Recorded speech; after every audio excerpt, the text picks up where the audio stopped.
Okay, good evening, everyone. I'd like to welcome you to the annual meeting of the Ludlow-Mount Unified Union School District. Thank you all for joining us tonight at the Ludlow Elementary School. My name is Ula Cook, and I will be guiding us through the first order of business, the election of a temporary moderator. According to our procedures, a temporary moderator must be elected to preside over the meeting until the official moderator for the upcoming term is chosen. Election of temporary moderator. At this time, I invite nominations from the floor for the position of temporary moderator. I would like to nominate Cheryl Hitter as moderator. Let's take notes on this, so talk slow. You second? I'll second. Any other nominations? Any other nominations? The motion to close the nominations. So moved. Second. So, Dave Wilshire. Congratulations, Cheryl. Now yours. Should take the vote. These names. Yeah. All of us in favor? Those in favor? Aye. Opposed? No. Unanimous. Okay, thank you. As a temporary moderator. Now, I'll the call the people meeting. on the Zoom that had to vote? They can't vote on Zoom. That have to be in person. Oh. Yeah.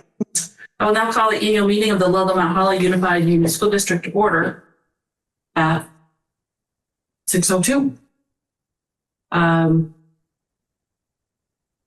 Meeting procedures, please be respectful when speaking and addressing all comments and questions through the moderator.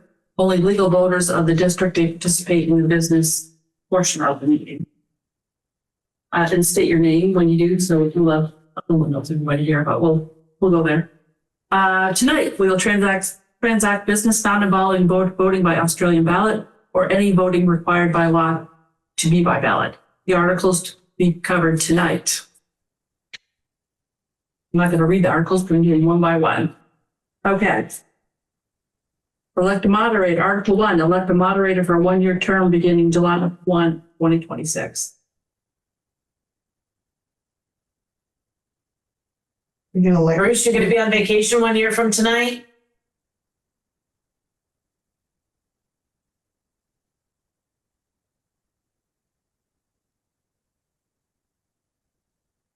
That's amazing. We could nominate Bruce would do it. Yeah. Bruce will do it. Okay. Thanks, Bruce. I nominate Bruce Schmidt. I second that. Are there any other nominations? Going to do discussion? Oh, you should, but Discussion? we're ready to vote. All those in favor? Aye. Anyone opposed? Article 1 passes. And you should read the whole article. That is it. Yeah. What do you mean read the whole article? All of these things? I'm sorry, but yeah, so you're doing it. So. Yeah. Yeah. Okay. Article 2, to elect a clerk for a one-year term beginning July 1st, 2026. I'll make a motion that we nominate Uma. I'll second that motion.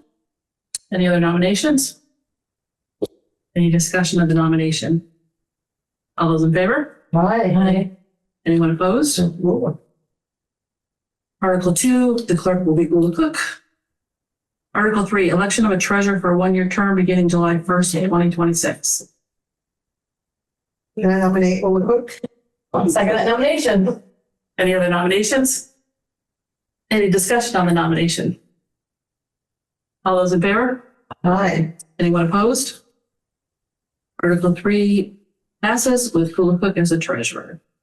Article 4, approval of the annual honorarium for school directors, $1,200 per member, $1,500 for the board chair.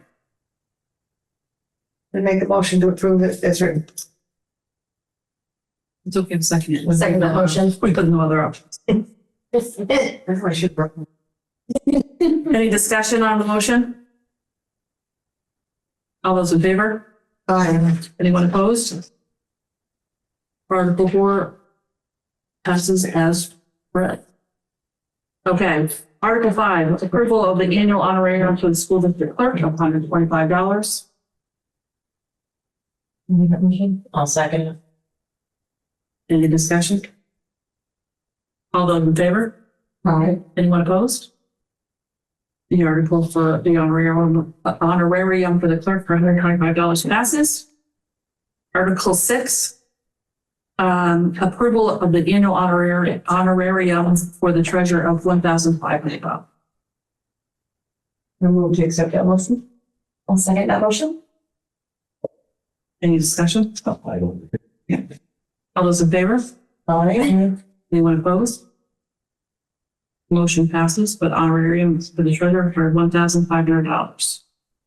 Article 7, authorization for the Board of School Directors to borrow money as provided in Title 16, Chapter 11, Section 711. Make that motion. I'll second. Any discussion on the article? Does that ever happen? Yes, we do it every year for our tax anticipation.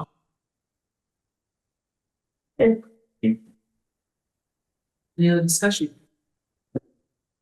All those in favor? Aye. Anyone opposed? Motion carries. Article carried. Article 8, hearing and acting on the reports of the school district directors for the year ending June 30th, 2025. Make a motion. Want to vote them? Any discussion on the motion? What does that mean? The reports that are in the book, right? Yeah. You're basically accepting them. That are in the book. Any other discussions? All those in favor? Aye. Anyone opposed? Article 8 carries. Article 9, transacting any other proper business out involving expenditures of the school district funds or already acted upon. This is a statement that I are. So is this the time where we would talk about our annual budget You info? can ask anything we want. I think the annual the budget part that Plain's going to do, Okay, that's kind of the next meeting. okay. I didn't know if we were, how we were doing it. This is always when I One, think- yeah, if we were doing it as one meeting or two separates, because yeah, Yeah. okay. Budget questions. Yeah. I just want to thank everybody for participating so well in the school ski program this year. It's been great. Nice to have been standing firm. I'm not volunteering, but I'm there afterwards to ski with you, and this is great. Good. Anything else anyone? And there's no one online that's looking like they want to ask anything. Okay, any questions from anybody online? Before we move into the informational meeting? It looks good. Okay, then I'll entertain a motion to adjourn this portion of the meeting. I'll make that motion.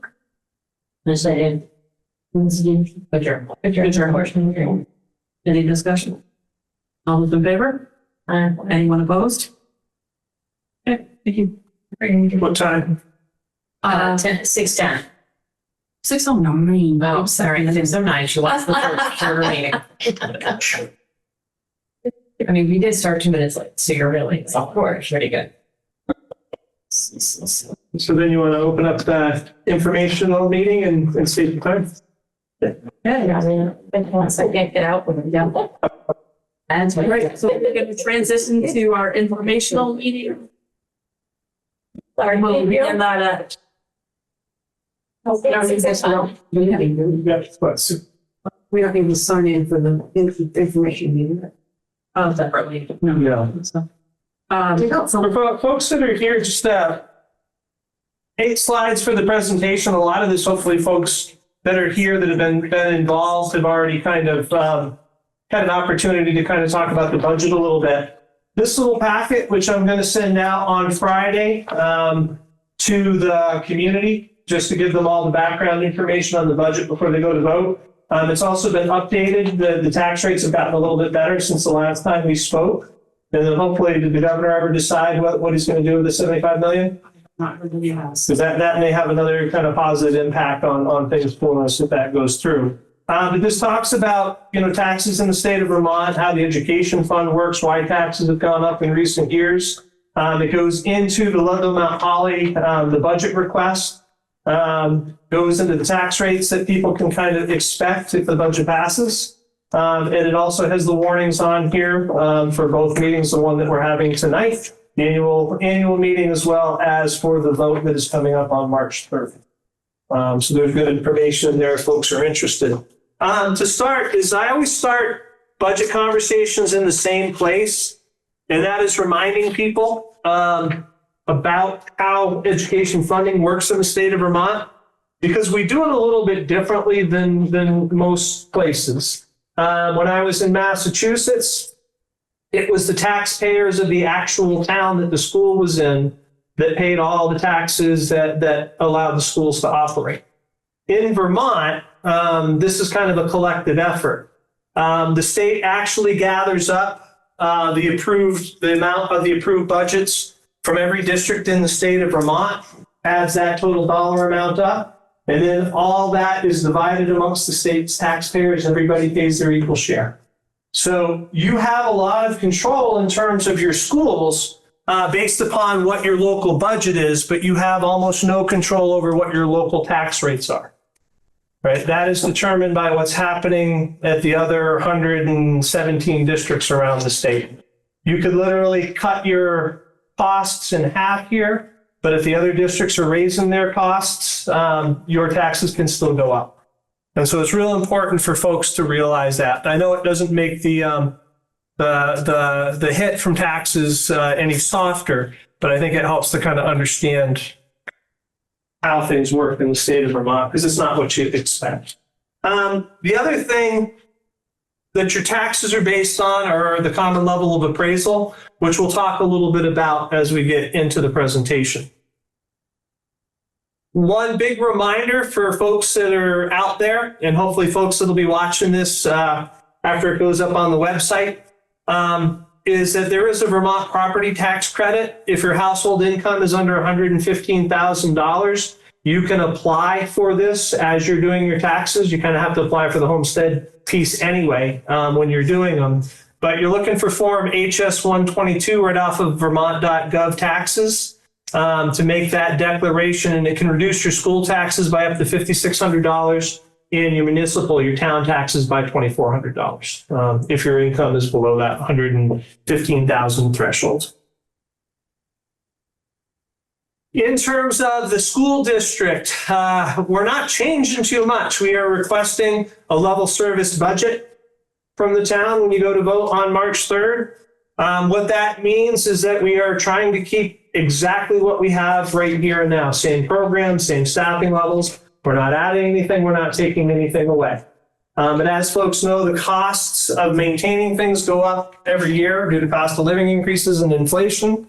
So what we're asking for is an additional $301,000 to cover the cost of those increases. So in 2025-26, the school year we are now living in, right, it's a $10.1 million budget. For next year, the things that people will be voting on and is in the warning is we're looking to pass a budget of $10.4 million.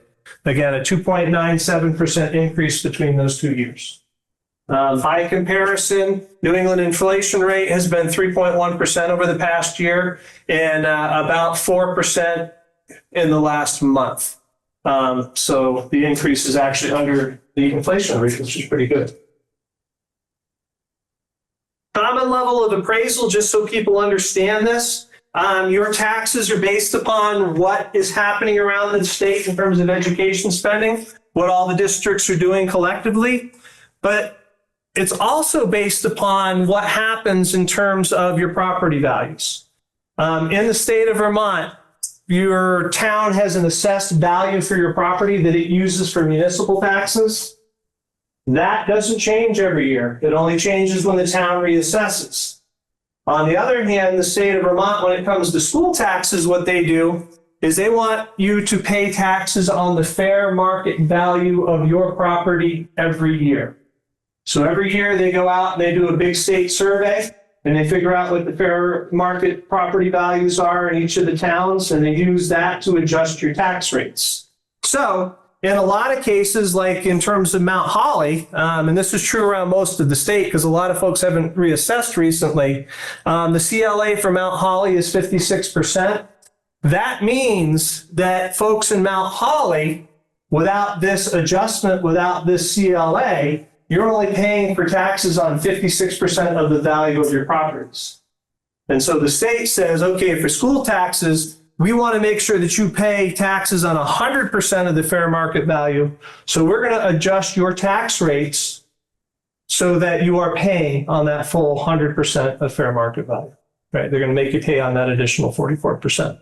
And so that's what the CLA does. And over the last couple of years, and you'll see this when we get to the tax rates in a minute, the last couple of years, the majority of the increases that folks have been paying, probably 75% or higher, have come from changes in CLA, come from the fact that property values have been going up in the state of Vermont, not because of what's happening in terms of education spending across the state. Predicted tax rates, and again, this is updated from what's in the annual report. For next year, if folks choose to vote in this level service budget that we are proposing, how tax rates are stated is in $100 of assessed value. So for Ludlow, this current year, your tax rates are basically $1.99, right? $1.98.8 cents. That means for every $100 of value of your property, you pay $1.99. What that will change to next year with this level service budget is it will go from $1.99 per $100 of assessed value to $2.14, right? So you're looking at about a 15-cent increase in your tax rate. Only 2 cents of that increase is due to what's happening in terms of education around the state. 13 cents of it is due to CLA. It's due to the changes in the fair market value of your property. Mount Holly, this current year, they're paying about $2 for every $100 of assessed value of their property. That's going to go up to $2.30, $2.31. Again, only 2 cents of that increase is due to what's happening in terms of education. 28 cents of it is due to changes in fair market value. So the schools are doing what they should across the state, right? Because what we pay is dependent upon what all the districts in the state do collectively. What's been hurting people, and this was true last year as well, has been the changes in fair market value folks are experiencing. Good news is your property values are going up. Bad news is the state expects you to pay on that additional value. To put this in terms that may make a little bit more sense, if my property is worth $100,000 in Ludlow, I can expect my school taxes to go up by $150, right? If my property is worth twice this much, then I can expect it to go up by $300. $20 of that $150 is due to education spending. $130 is due to changes in fair market value. And again, Mount Holly is getting hit a bit harder. In their case, for every $100,000 of value of their property, they're going to see their taxes, if this is approved, to go up by $300. Again, $20 of that is due to changes in education spending. $280 is due to changes in fair market value of your properties. So questions at all? Well, when are we scheduled for an assessment? We're doing it right now. There's only one or two assessors in the state, so you got lucky. So when, He's doing a statistical right now for this year. So it won't take effect until next year? No, he did. No, he did this year. Oh. Yeah. Why, This year. what's driving the fair market value in Mount Holly? Probably a question for folks that live in Mount Holly, why are the property values going up? Second homeowners. And who determines that? So the state does what's called the annual survey every year. So it basically goes out and it takes a look at what houses are selling for, what properties are selling for in each town. And it uses that to figure out what the value of the town is. We're talking about it in terms of individual properties. It's actually determined by what's called the grand list. So when the state's looking at it, it's the total value of all the properties within the town. That's what the grant list is. And so what happens sometimes, especially in towns where there's a lot of second homes, especially really expensive ones that accrue in value, when the state is setting its tax rates, it's doing it at the grand list level. So if you have your house over here and the value of your property hasn't changed, but the values of all the other properties that are being built have gone up dramatically, it adds up to a larger grand list value, and you all pay more taxes because of that. Is that on homesteads or anything? It's not anything. So it includes everything on Okemo? That's sort of why they work on a percentage. And when you look at a $3 million home and it goes up 100,000, it's 5%. You look at a $300,000 home and it goes up 50,000, you're now looking at It's too late to do a that. bigger percentage. Yeah. So the And real, Mount Holly doesn't have that many $3 million homes.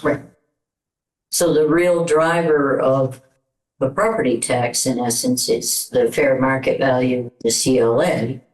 But people are turning down a school budget and blaming the schools because it's one piece you can control.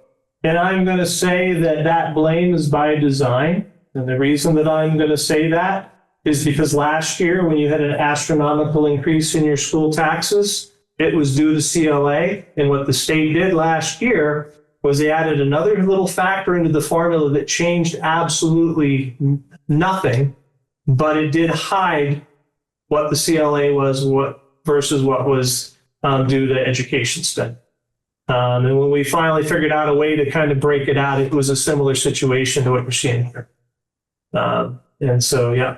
But, you know, taxes are taxes. They are obscenely high in the state of Vermont. I'll be the first one to admit that. But if the expectation is that voting down a budget is going to get your taxes to go down, think again, because that's not how the system works. You can vote this budget down 100 times. We actually did a calculation last year about what would happen if we didn't have any kids and we could shut down all the schools and your taxes only would have gone down by like $65 for the average person.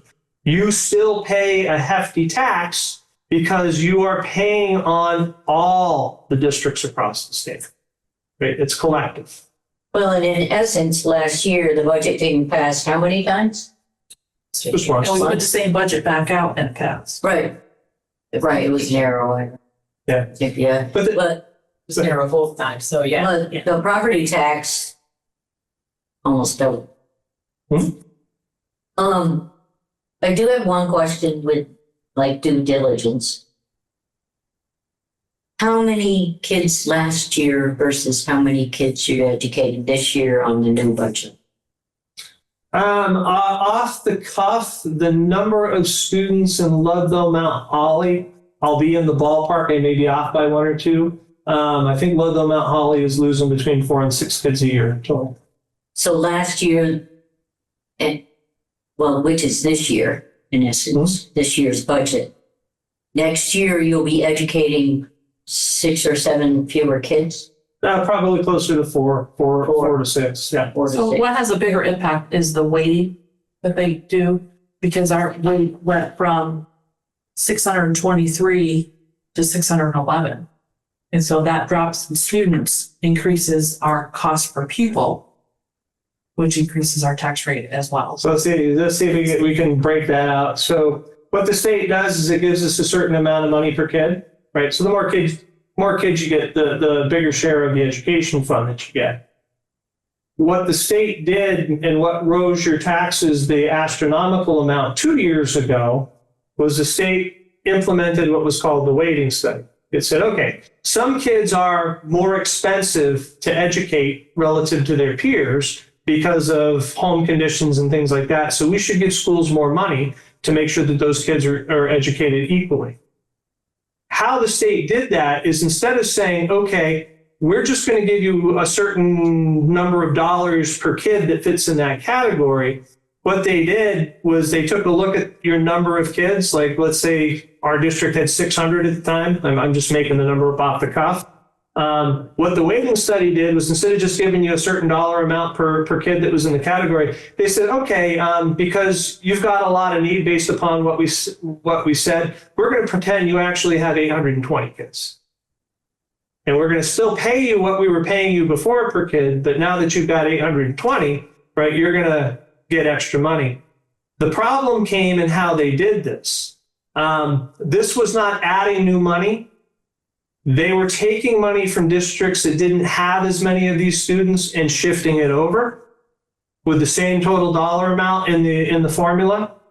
And so they left a bunch of districts across the state with huge deficits, sometimes millions of dollars. And those districts all of a sudden said, hey, we were operating just fine. You just took $3 million out of our budget. We can't function next year. So we're going to have to raise our budgets to compensate for that. And that's what everybody across the state ended up paying for, was that compensation. Took money from some, gave it to the others. These guys didn't have enough. They had to raise their taxes. And since in the state of Vermont, we all pay for everybody else, we all got hit with that tax. That was the cause of that huge increase 3 years ago. Had nothing to do with the districts overspending or not doing what they needed to do. It was because of the legislative action. In essence, to fail, you then get more funds too, correct?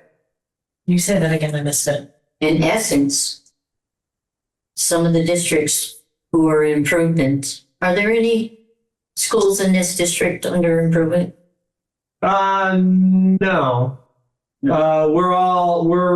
Most of the districts are either meeting or approaching based on what just came out, if I recall. Okay.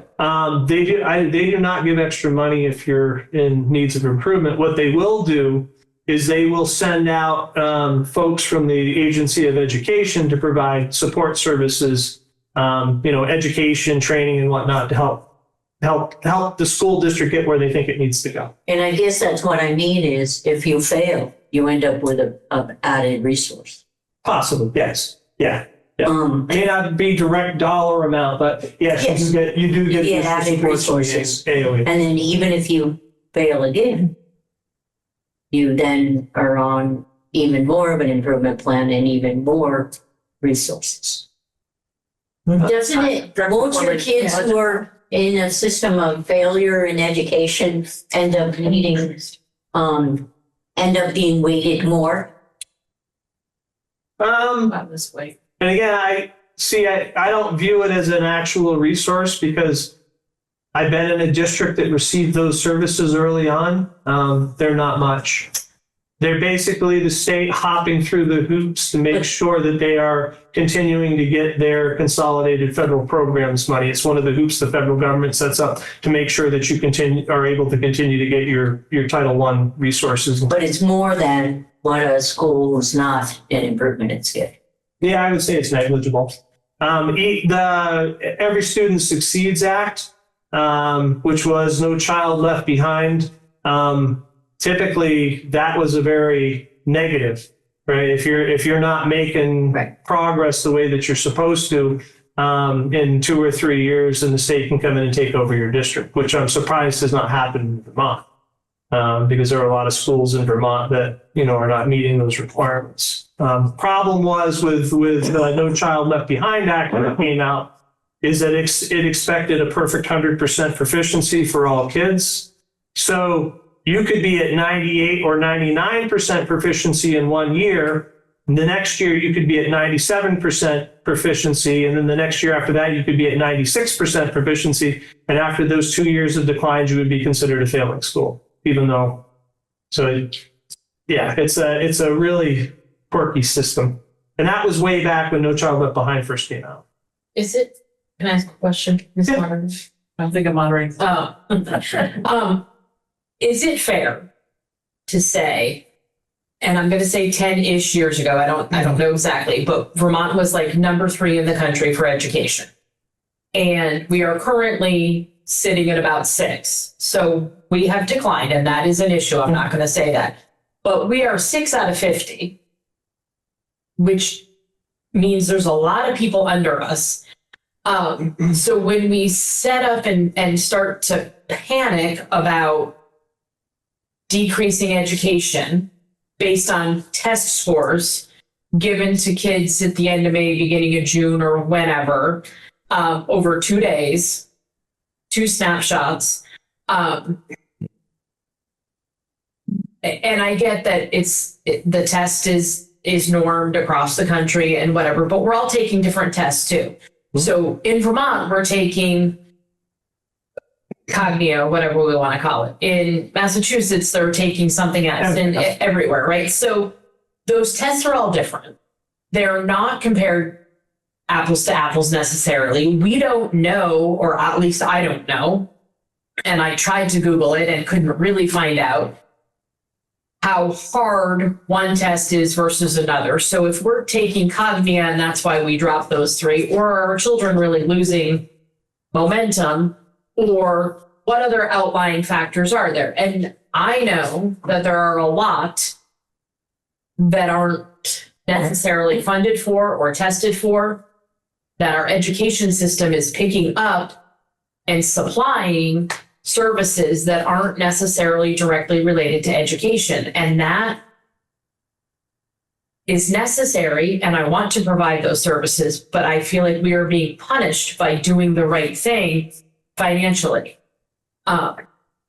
because we have to then pay for it, because other agencies, their budgets don't get voted on the same way. So they have to adhere to a budget that's a little bit Or the different. taxes that pay for them are hidden. Yeah, Because they're embedded sales tax. right. And things so that they're people like, don't see. no, we're not going to provide the service anymore. And now we've got 12 kids or 20 kids or 100 kids who need it. What are we going to do? Well, we are teachers. That's what we do. We pick it up and we take care of it somehow. And figure out the rest later. And we're being punished for that. So I am, to add on to what you're saying, and then I'm gonna throw a thought question out there too, because this is an important conversation. In the state of Vermont, like all the other states across the nation, there is a state test, right? And Vermont created its own, the VCAT. It didn't go with one of the other nationalized ones that were out there that have been used for years and are very valid and whatnot. It created VCAT on its own. Because there is a test, that means that somewhere out there, there is a defined set of knowledge that the state of Vermont expects students to learn and skills it expects them to acquire, right? Can't build a test without that. It would be nice if the state of Vermont told us what that was, because the state of Vermont does not have a curriculum framework like the state of Massachusetts and all the other states. It basically says you, under these general guidelines, each district create your own. And so one of the reasons that our students across the state don't score as high on that test as they should is because we don't know what the target is, because you have not told us what that defined set of knowledge and skills is these kids are supposed to learn. They do not have state frameworks for curriculum. Our kids actually, they learn quite a bit and at quite a high level. I can tell because I know the colleges that they get into. So the state testing piece, I'm in agreement with. If they want it to actually mean something, they need to give us the curriculum they expect us to teach that is tied to that test. If they can't do that, then that test becomes somewhat meaningless. The other piece that I would point out, and I am not saying that that's the case here, Vermont was in either slot 1 or 2 in terms of best in the country before was it Act 60, the one that changed education funding in the state of Vermont. But the thought piece that I want to throw out there is I used to race mountain bikes. And the races were 3.5 hours long. I would get 3rd place, and that seemed like that was really, really good. But the guy who beat me by like 45 minutes. And so being in 6th place, are we really close to number 5? I mean, is one here and we're here? Or is one here and we're here? I mean, you can be in 6th place and be this far away from the number 1. I think it's packed close together, but I couldn't say for sure. It's just a thought piece. It's right there. But yeah, And with our good conversation. a small handful of kids makes a big difference. That's Yeah. And the state doesn't, the reason I needed a little time to digest, that's what you're asking, is the state doesn't really give money for failure. What it does is it does things like the weighting. Some kids are going to be more expensive. The research says some kids are going to be more expensive to educate than others, so we should give more money. That's an assumption. That does not mean that in those schools before that money came, those kids weren't being well served, because in a lot of schools they were. OSSD, it was great to get that extra $2 million, which is about what we got that year. We didn't need it. And so that's where a lot of the cost comes from, is the legislature makes these decisions and they're logical. They mean well, but they end up costing taxpayers lots and lots and lots of money, and they don't have the impact that's intended. How can I tell? Because your scores haven't gone up in 10 years, despite all the acts that the legislature has put onto the schools in the last 10 years. But within the last 5 has been one of the most trying times, because everybody thinks COVID is finished, but it isn't. Because if you look back in history, what was it? Wasn't polio? What was it? Spanish flu, probably. Yeah. Right. It created a bunch of young adults who needed industry versus college versus that kind of knowledge. And you really still are right in the middle of the kids who were highly impacted by the socialization or lack of socialization during COVID and the lack of learning. And people think those children just caught up. They didn't. They can't. Test scores actually went up during COVID for most schools. In the They state of did, Vermont. but now those kids are having to be back in the system.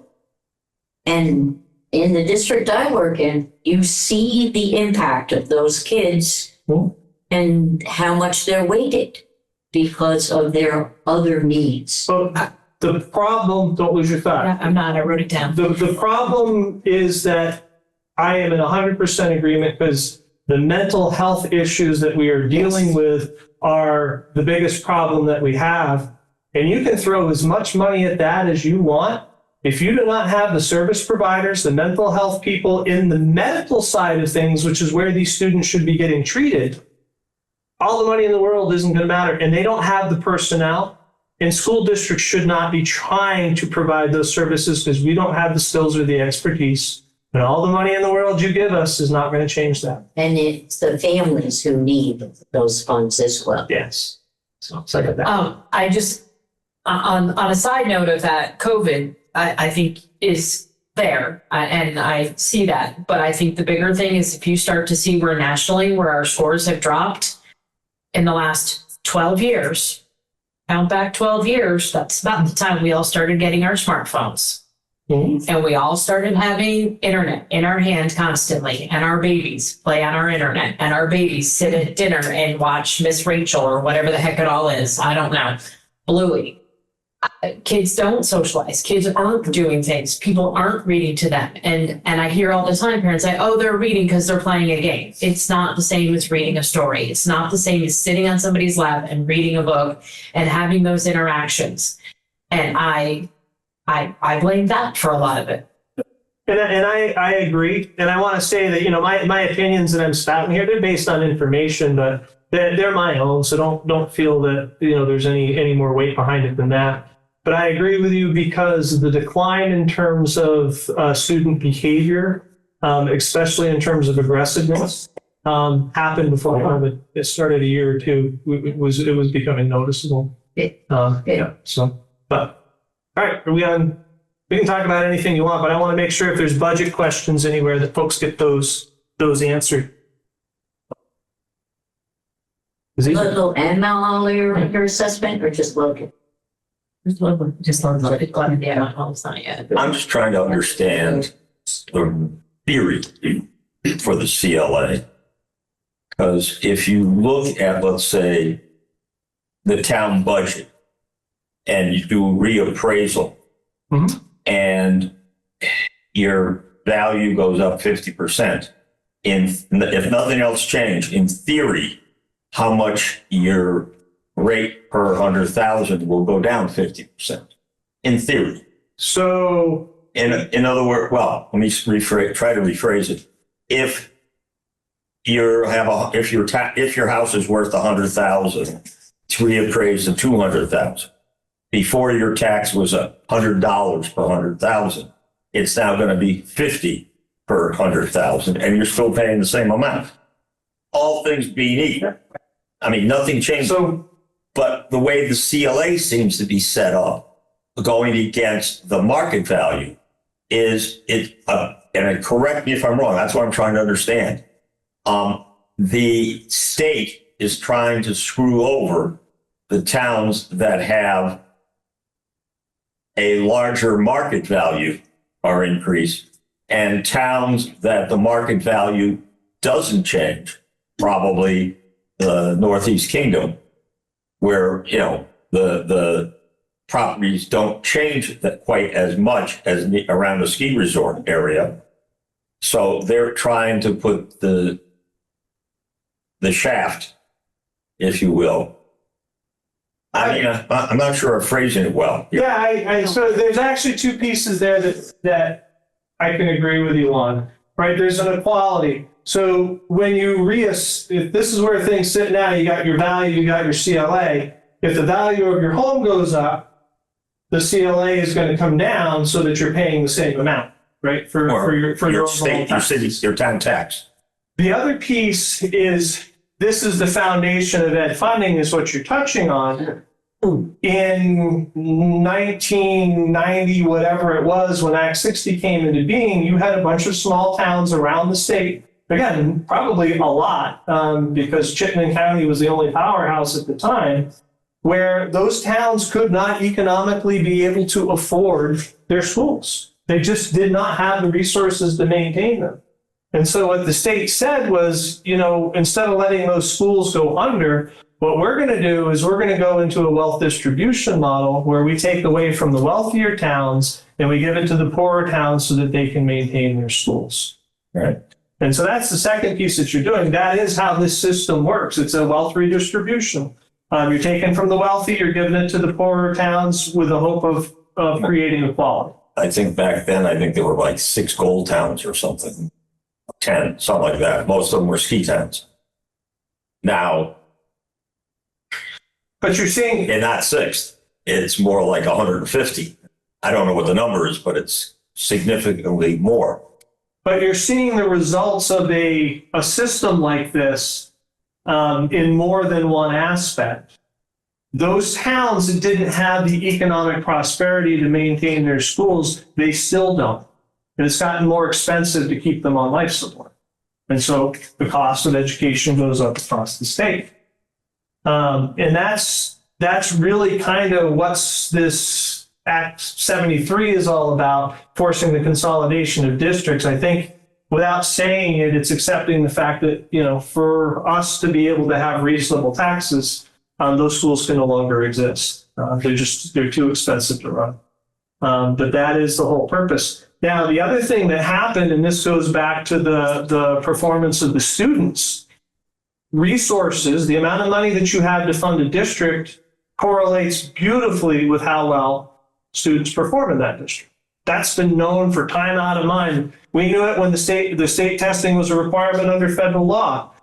We knew what it was going to show. The wealthy towns, the kids are going to perform better. You had wealthy towns that were very large with large student populations in them. And those students were performing well, so well that they were overshadowing the students from all the smaller school districts around that may not have been performing as well because they didn't have the resources. You took the resources away from the wealthy towns, you put them in the towns that needed them, and so you did this. And that's one of the reasons we kind of averaged out our performance across the state. We took some of the lower performers, they came up because of the additional resources, but some of the high performing, some of the big districts came down. And so we end up in a state of mediocrity, which is where we're at. So that the funding system did what it was supposed to do, but I don't know if these were the intended consequences or not, but that's kind of what we're experiencing. Again, my argument anyway. Yeah. So the plan of action now, some of these things we're talking about is at another whole different level of ability to change than what's in this room or what's within this town. Yep. So the plan of action now is to have a committee that research how to bring the classrooms to a higher population of students each grade. Yep. And that will be accomplished and done ideally by the end of next year, so that the following year that comes into play. We want it done sooner than that because we need to have some budget considerations. So we would need some information in the fall. The plan would be there, but the action wouldn't be there till next August, the following August. Correct. And So that's what we're working on now, is that plan of action. And there's a rationale for waiting and not doing it next year. If we went and we did dramatic change, let's say we closed the school, we consolidated down to one school. If it's just us that does it, there's a lot of savings there, but those savings are spread out across all the taxpayers in the state of Vermont. So we would put this district, these two towns through holy heck, and you wouldn't see much of a change in your taxes at all for all that pain that we caused. If we time it so that we do it when all the other districts around the state are doing it as well, you're going to go through the pain of that consolidation, but hopefully the benefit is that taxes go down for everybody. That's the hope. I'm not saying it's going to I was happen. gonna say, what reason do we have after Act 60, 46, 73, 92, whatever, has it worked? Never. Never, never, So- never, never, never. So the only two solutions the state really has, and again, this has to happen at the legislative level, is you either change how education is funded in the state, which they're not going to do because it's said at the Supreme Court level, there's a big case on it. Or you've got to open the state up to allow businesses come in so that they are paying a fair portion of taxes. That's what happened in those small towns. Those towns couldn't support their own schools. The incentive to do anything about it went away because you are now receiving money from the wealthier towns. Had that not happened, one of two things would have happened to the schools in those towns. Either they would have evolved, that they just couldn't afford their schools and they would have had to find another way to get their kids educated other than locally, or the pressure would have been on them to start to build up the economic powers in their towns to be able to bring in that additional tax money to fund their schools. But when that money came over, that incentive kind of goes away, right? Because it's not a problem anymore. There's no stress, there's no pressure, because we're meeting our needs through this redistribution. But those are the only two things that will solve this problem. What they are trying to do now, after some increases, because it costs money to reshape things, it will probably slow down the rate of increase for a while, but you're going to end up in the same place shortly thereafter. And on a side note, which has nothing to do with school budgets, there's another act in legislature, Act 181, which is meant at housing and moving Act 250 out, and has some people up in arms about taking away farms and families leaving because they can't afford to live here even more, when the idea is for Act 250, but it's all about land use and other things that I don't exactly know at the moment, but North Shore of Massachusetts is very much like Vermont. It was a lot of farmland and they didn't want it to look like anything other than it did. There are factories and large corporations have set up shop all over that area, and you don't even know they're there because they changed their laws to allow the businesses in, but they put in covenants for how you had to build those businesses. You know, they're off in the forest hidden behind all the trees. They have to use certain materials so that they blend into the landscape. If that's a concern, then Vermont could go down that pathway too. There are models out there. Besides the fact that the industry that would work in Vermont isn't industries that would be polluting anyway. We don't have an infrastructure where we can manufacture here because we don't have automobiles and boats and harbors and things to be able to move that stuff around. What works here is highly educated professionals in consulting.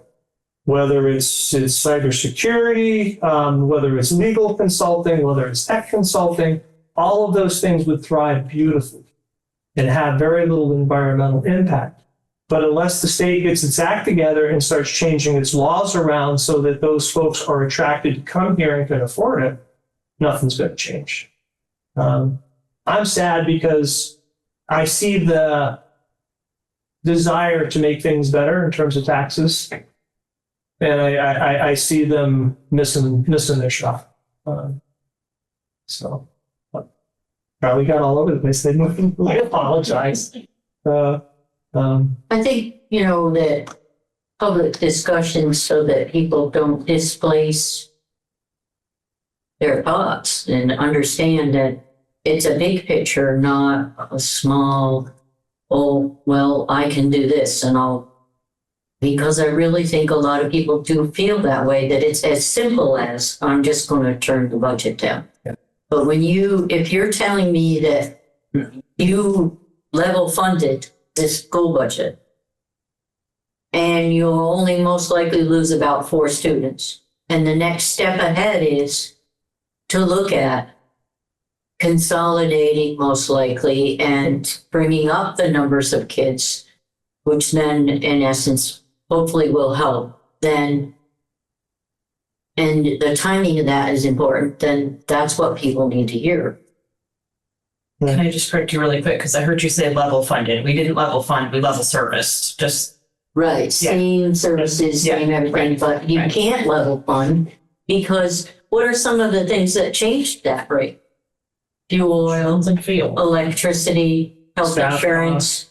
And the only way, what ends up happening, and I saw it at OSSD, we were able to reverse it and get enrollments to go up. But when you level fund, you end up in a death spiral, right? Because costs go up every year. It means you have to cut, even though you're level funding. And so the more you cut, the less desirable your schools become because there's less staff, there's less programming you can offer. So people don't move into town, fewer people move into town. So you have to make more cuts and you end up in this spiral that goes downhill. The solution is to have a robust set of programs that the community members want that attract people to come in. And you can actually reverse that spiral because the more students you have going here, right, the more money you get per student, and it becomes a lot easier on the taxpayers. Also with Act 73, if we lose school choice, which we will we lose the people who have moved here for our high school choice, who also bring younger siblings sometimes, who come to our elementary schools and then go out? We saw a fairly big increase when we went school choice. You can't afford school choice. No, I know, but in the end, we're gonna have the same problem. What school choice costs us, the reason we can't afford it, It's Fine. because it's not. but we're gonna end up sending our kids to those schools anyways and still paying that price for them. So we're in the same locked box that we're gonna be in that's not gonna fix the problem. That doesn't matter. We're still gonna pay that price.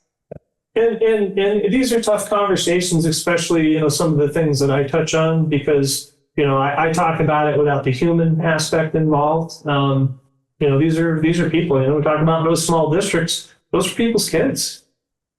And the 1,800 teachers that are gonna lose their jobs are gonna take their families with them and they're not gonna be working in Vermont. Exactly. And The younger ones too. And what teacher wants to stay in a situation that's so tentative?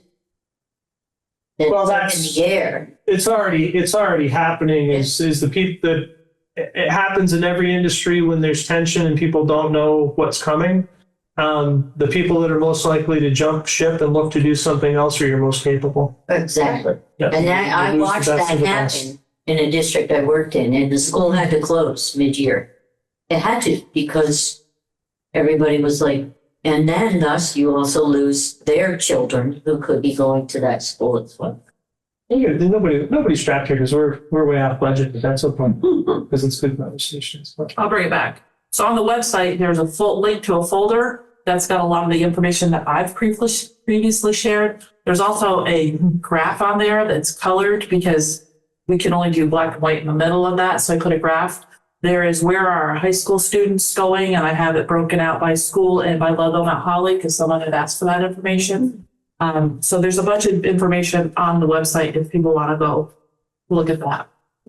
And I think two big questions that we got last year that I just want to throw out there for anybody watching are, we are not just paying for our 2 elementary schools. We are paying for our 2 elementary schools and all of the children who live in our community that are going to high schools. They are going Middle school, outside and we are still paying for them. And the second thing I think I heard a lot last year was,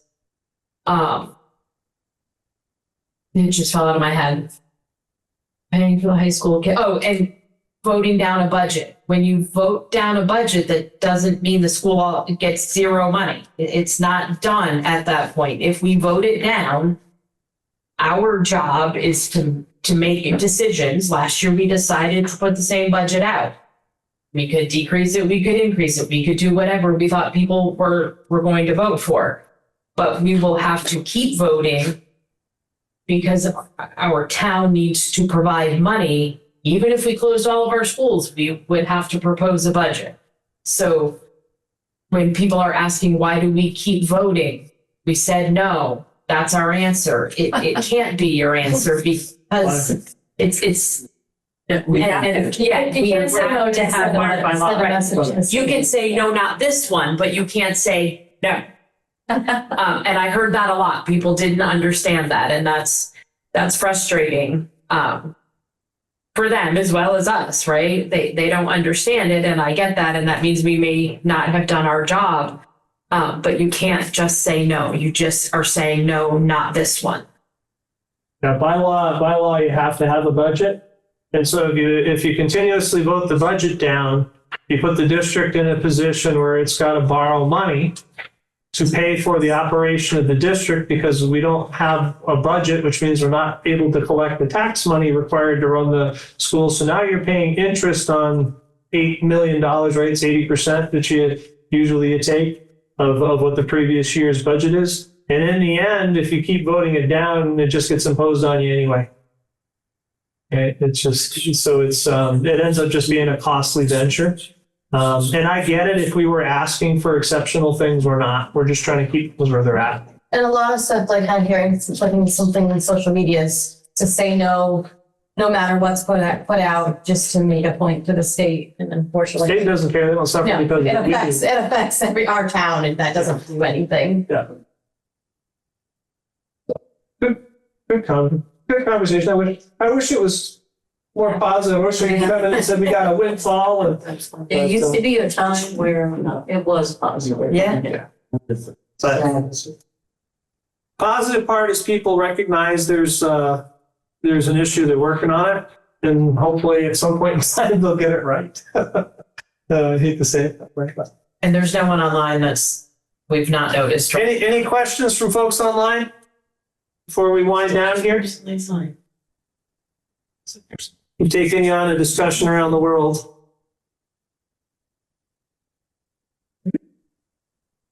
Just curious, something around like. Right now, usually it adds them up. Looks good, probably about 13. Actually, 8 now. 8. Somebody had asked, I think it was last week or when I saw in school, that previously we'd had like the signs out to vote. Mm-hmm. Do we have those that are available to put I out? don't know if we got do we know? I can find out tomorrow if the stickers came in. Because we had to order the stickers. We did order them. I don't know if they came in. Yeah. And people were asking me too, around. and I thought they had gone and gotten them, but maybe not. It was your daughter. We'll get them out. We'll get them out by Thursday. And there's a lot of, I'll talk with Sydney tomorrow. We've gone in and out. But we'll get them up by Thursday, and then there will be further communications coming out from me on Friday ahead of the vote, just to make sure that people have the most up-to-date information in their hands. Plus the little fact sheet will go out then as well. All the little pieces that we talked about, kind of as bullet points and not as verbose as what I usually say. And it will go out on social media, infograph style and whatever. Yeah. Okay, good. Yeah. Hey, Julie. Hi. Are we, first of all, I really appreciated the conversation. Even though we strayed a bit, I just, this is the work. And so I really appreciate everyone's thoughtfulness. Are we doing lawn signs? Because I live in, on a well-traveled street in town. I put one out in front. Yeah, I know Sydney ordered the stickers at the same time we did the annual books. So I'll find out if we've actually got the stickers, right? Because it updates the date and whatnot on the signs. If we've got them, we'll start getting the signs around tomorrow and Thursday. I'm glad somebody mentioned it because I hadn't thought about it because I don't remember seeing the stickers. I don't have a sign from last year. I think maybe Craig has Yeah.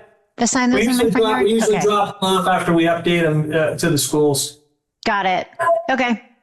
But school won't be in session Until then. So people who want one should go and grab them from your office? Yeah. Not the town office, But like I said, I'll double check because I think the holdup was the stickers. Like I said, I know they were ordered at the same time, but I don't remember seeing them when the booklets came in. Yeah, and Deb and I are working this week, so I'm happy to get them out as soon as we have the stickers. Perfect. Okay. Very good point, Julie. Has anyone responded as far as the committee that you wanted to form? I got one that was sent to me from Katie, and I had one additional person add on. And I've got to talk with the union when I have a bi-weekly meeting with them about who their two candidates are that they want. So we're going to leave the union up to pick the teachers. And also, if we have a captive audience, we are looking for board members, right? A couple of people aren't rerunning and we didn't get them. I should have asked her before she left. So Ludlow and a Mount Holly. Yeah, one of each. Yeah. And so what'll happen is after the election, that'll be posted again. And I think Katie Kay, who currently is serving on the board, did not get her paperwork in time due to a family emergency, but she would like to essentially run again. So she mentioned running as a write-in candidate. To give the correct spelling of her name out to everybody. Oh, but yeah, I didn't even dare attempt it. So, Yeah, if it's voting stuff, as much as I love you all, I can't get involved. yeah, no. So if there's messages that you want to get out, there's no reason the PTGs can if folks. Right. That is a good question because as a write-in, people would need, how close do they need to get on her name? I don't know. Does it have to be 100%? Because I would love. That's why we call her Katie Kay. Yeah. Yeah. So just texting. maybe she should have the sign. Yes. When you want people to how you spell my name. Can't you have that outside of the? Outside the building. Maybe that's because they were saying, don't announce it yet because they were probably expecting write-ins, because that was open. So I wonder if that's a write-in. What's that? The ballot says vote for two, but there's only one name Well, there's Right. one Mount Holly. because there's an open slot. Well, she's Mount Holly, that's the problem. Well, it'll always say vote Gotcha. for how many ever we need, and one could always be a write-in. But my question is more, and I don't know, maybe Ula could have answered if I thought about it sooner. If we're writing Katie Kay's name, she has a very difficult name to spell. And so if people are writing in Katie and spell it wrong, how close does it need to be considered? Well, if she's the only Well, Katie, it should be yeah. pretty clear. Yeah, If it's okay, out- I don't know. Well, if it's out there X amount of times, Right. one way, and there's only two running, Yeah, and you need two positions filled, she gets one vote shot. She's got. okay. I'm just, that's my only thing is, if people just write Katie K or I was like, I wonder if you have like a little like. if I was thinking she had like little name card thing, like for people walking in or just spell her, that spells her name. Katie K, are you out there? While we're talking about you? I don't think so. No. All right, maybe I'll text her later and give it. Just print off little scripts. Yeah, she's not on. No. Okay, so about where you're at, if we feel that we've covered everything, then Cheryl, you'd ask for a motion to adjourn. We didn't adjourn this one, do we? We didn't call it to order. Motion to adjourn. Second. Somebody should have announced. Sounds unanimous. Yeah. And it was at 7:06.